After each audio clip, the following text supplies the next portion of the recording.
I have never met a client that wanted to sit down with me to build a strategy to put them on the cover of Money or Forbes magazine. What they're looking at is the quality of life.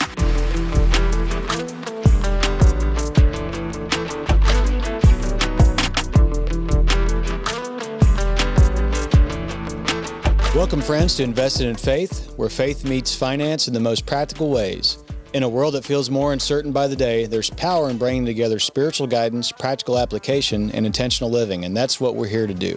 I'm Bradford Hancock, joined with Michael Wallin, and we're honored to be your guides on this journey. As a certified financial planner and the managing partner of Optimize Advisory Services, Michael serves financial, tax, and estate clients across the nation, bringing clarity through biblical principles. After this episode, go to investedinfaith.com to connect and learn more. So, Michael, you've been doing this for over 30 years. Long time. Yeah, that is a long time. So what's the one thing that's caused clients to stumble the most on their investments? Well, summarizing 30 years. So let me see. I would probably state that it's three parts that lead into one part. And I would state that one of the first issues that causes a challenge for clients to really achieve their long-term objective for investing is first, not to have a plan.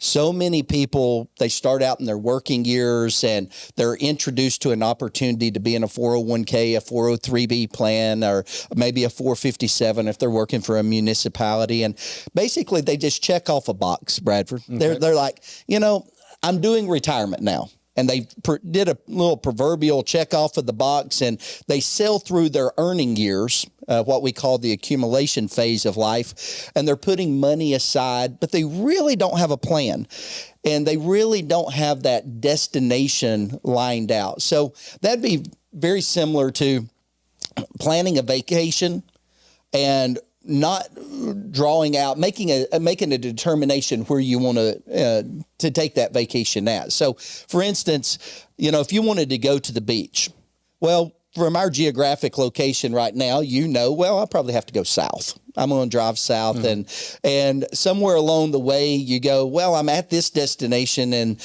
really I know it's east from here. So you turn and your navigation and you start going east. And it's kind of navigating by the stars, but it's really not being the most effective and efficient. So having a plan, actually sitting down and spending the time of building out a financial plan in your early years, so you know how much needs to be put aside, where it needs to be invested, what amount of return is necessary to give you the highest probability of success. All of those things need to be considered in an early phase of life. So first, I would say you need to have a plan.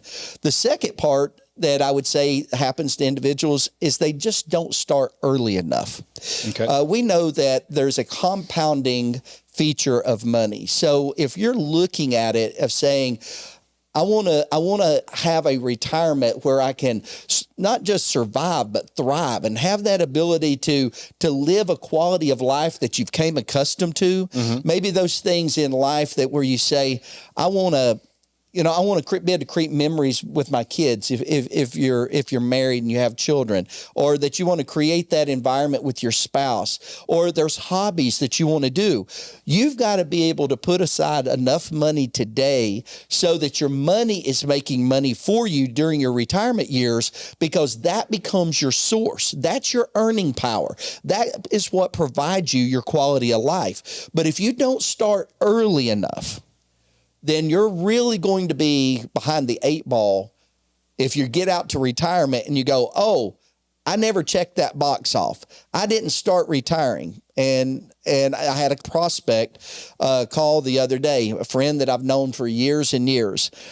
Now, on his next birthday, he's going to be approaching his mid-50s. And he doesn't have the resources set aside that he truly needs to be able to live the quality of life, and he's concerned about it today. And so I would say, don't let that be you. Wherever you are, today is the best day to start your investments if you haven't started them. And really to bring all of it to a conclusion or a summary to what have I seen over the number of years is not allowing an emotional dynamic to come in. In the financial services industry today, we have what's called behavioral finance. And it's a psychological study around what causes people to make the decision and the choices that they make. I would say that's the number one issue that keeps people or challenges people from them successfully achieving their long-term investment strategies. The market, going into it, if you're going to be investing in the markets, if you're going to be investing into equities or you're going to be investing into bonds, you have to understand that the market is going to have corrections. That's just a part of the process. So corrections, up and down, fluctuations in the market. Fluctuations in the market. The market expands. Okay. And so as we see the movement of the market going up, we all get excited about that. Oh, the market's growing. It's expanding. I'm rich. Huh? I'm rich. I'm rich. I'm getting wealthy. I love making money. I had a client call me yesterday and we were talking the difference between his account and his wife's account. And his wife had came to him and said that Michael's doing a much better job for you. You made $14,000 last month and I only made $3,000. Well, it's also the way that she was approaching her investment. She's a little bit more conservative and he's a little bit more aggressive. So we get the risk to return scenario there. But as that market has expanded, he's been elated. He made $14,000 last month. But then we get to what's called a peak point. The market meets resistance. It doesn't continue growing. And then we start seeing a contraction in the market. Now, typically, Bradford, what happens when we get contractions? People get real nervous. They get scared and they tighten down. And on our next episode, we're going to talk a little bit about a way that we can offset that. So if people are enjoying what we're talking about here, if it's intriguing to them, they want to stay tuned for our next episode because we're going to talk about an area that will help them be able to stay on track.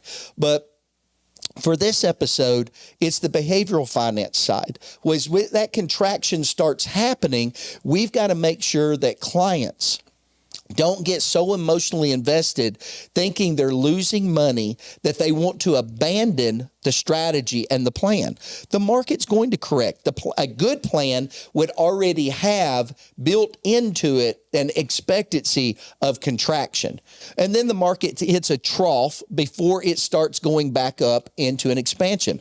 Over the last couple of years, we have witnessed the expansion of the market.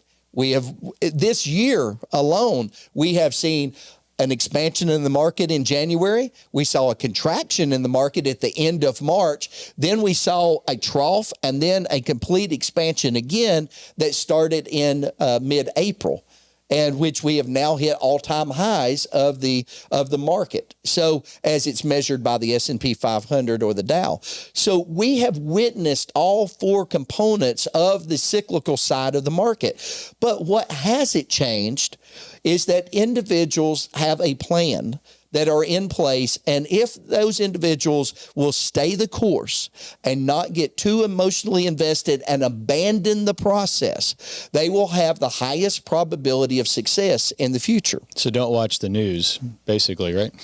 Well, if you believe your anchor person on whatever your local channel that tells you about the food drive. Or your uncle.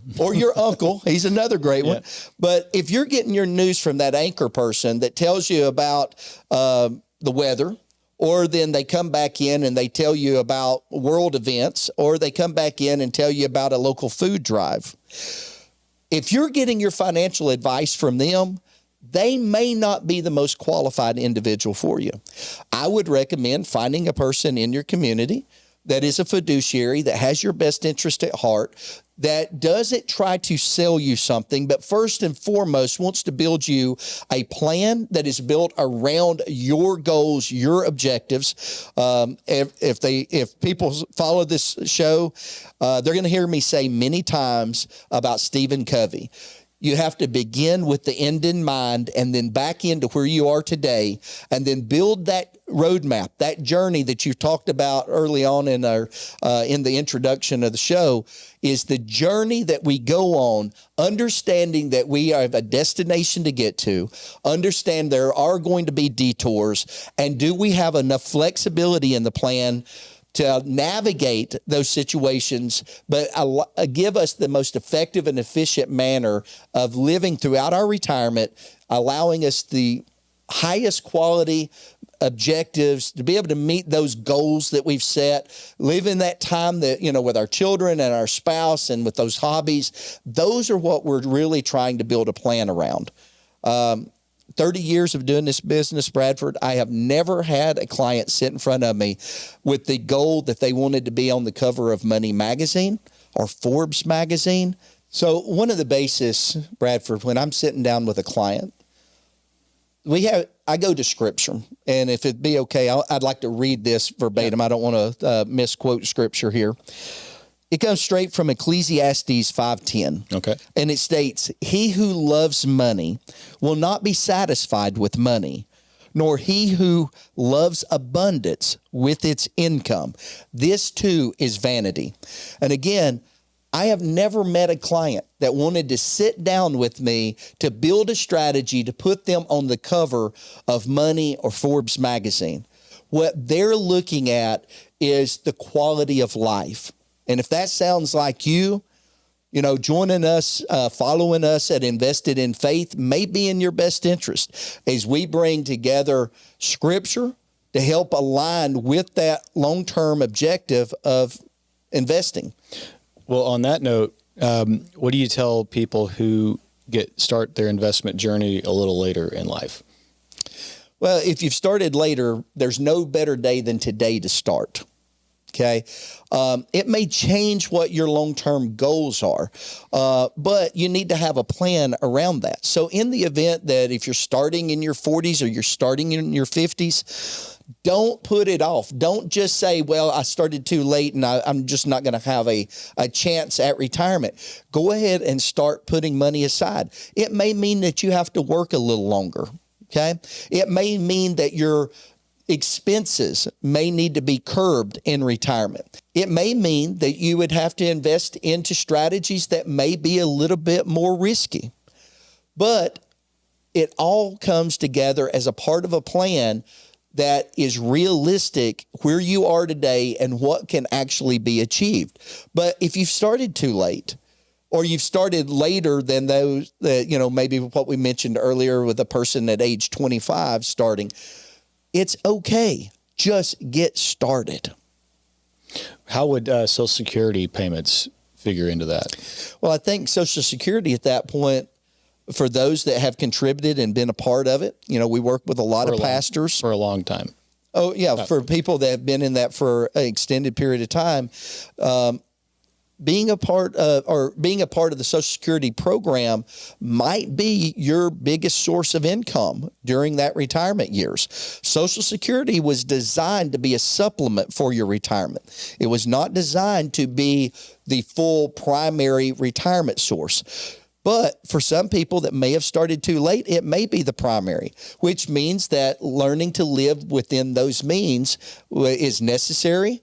It is achievable. But you need to have a plan and a strategy so that you understand how inflation can also impact your income needs during those retirement years. Okay. With your clients that come in, or potential clients, what do you tend to find to be the driving reason that people come in to meet with you? Well, I think many times individuals primarily come to us because they think investment and putting aside money, getting a rate of return on that money. However, because we are not one-dimensional, we're multidimensional individuals, we also have to approach the strategies to give us quality of life in a multidimensional way as well. So when we're looking at that, Bradford, clients come to us and they ask about what type of products do you have? Well, we're not salespeople. So the first thing I tell them is, well, I've got the universe of solutions that I can provide to you. But what I need to, first of all, is back up and build a plan for you to determine which of those solutions, and it could be a multiple layer of solutions that's going to be the best application, best recommendation from me to help you achieve your objectives. So we don't look at things one-dimensional. Clients come to us. I had a farmer up in Michigan that gave me a call yesterday, and he said, Michael, I've got an amount of money sitting aside here. What kind of rate of return can you get for me? Well, that's kind of open-ended. Well, we can do treasuries, or we could go all the way to high risk, Bitcoin. It could be Bitcoin. It could be things that have a lot higher volatility. Mm-hmm. I told him, I said, I don't know what's best for you at this phase, but for me to do a proper job for you, for me to actually fulfill my fiduciary role for you, I want to start by building a plan for you. And if I can build a plan that really looks at where you are today, where you want to go, navigate expected and unexpected events that are going to happen between now and the day that you pass away, and then ultimately, how do we transfer this estate to your kids? I want to build that comprehensive plan, then back into what are the strategies that give us the highest probability of success. It's not about chasing a return. It's about being invested into solutions that give you the rate of return commensurate to what you need to make your plan work. And the plan that you come up with, I'm sure there is some flexibility if you need to be tactical with it at a moment. You have to be. Events happen. Tax codes change. Investment markets change. The markets themselves do not like uncertainty. So you can have volatility that happens inside of that. If you're using bonds, you may have a bond that gets called. Now you've got to go out and reinvest those. There's a variety of different things that are going to happen. But if you really spread the money out over the lifetime of the person, maybe look at it in different buckets of money that are very specific to timelines, I believe, and what my experience working with clients over the last 30 years, it's given us that highest probability of success. And having a financial advisor to help you navigate through that on your journey, I'm just thinking about what can happen on the world stage.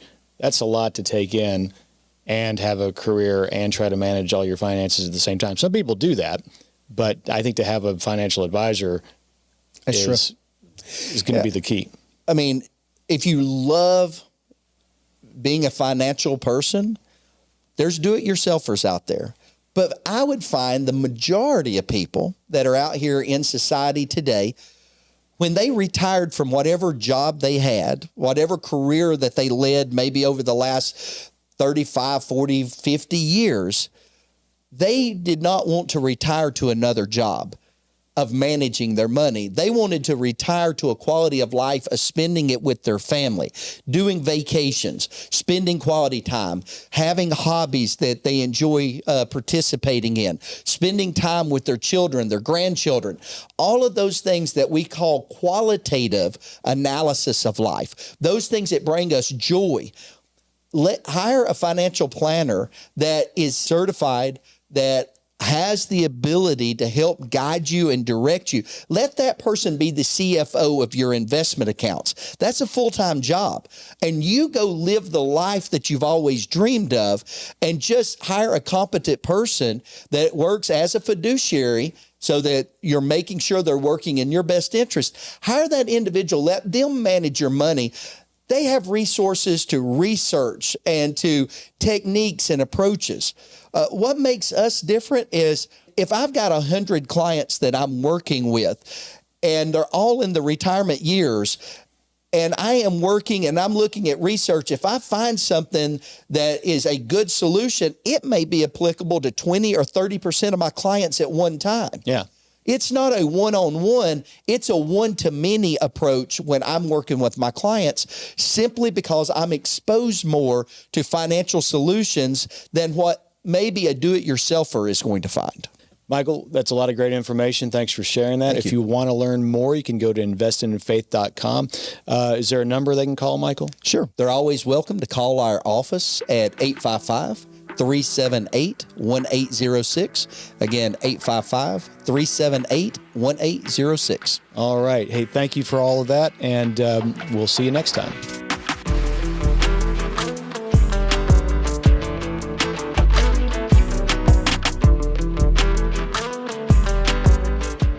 Optavise Advisory Services, LLC, Optavise, is an investment advisory firm registered with the Securities and Exchange Commission, SEC, under the Investment Advisors Act of 1940.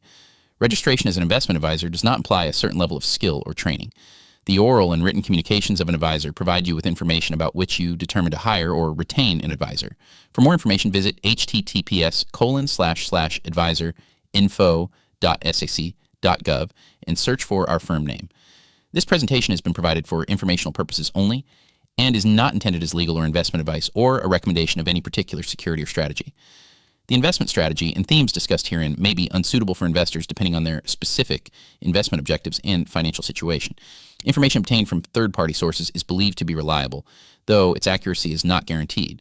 Opinions expressed in this commentary reflect subjective judgments of the author based on conditions at the time of publication and are subject to change without notice. Past performance is not indicative of future results.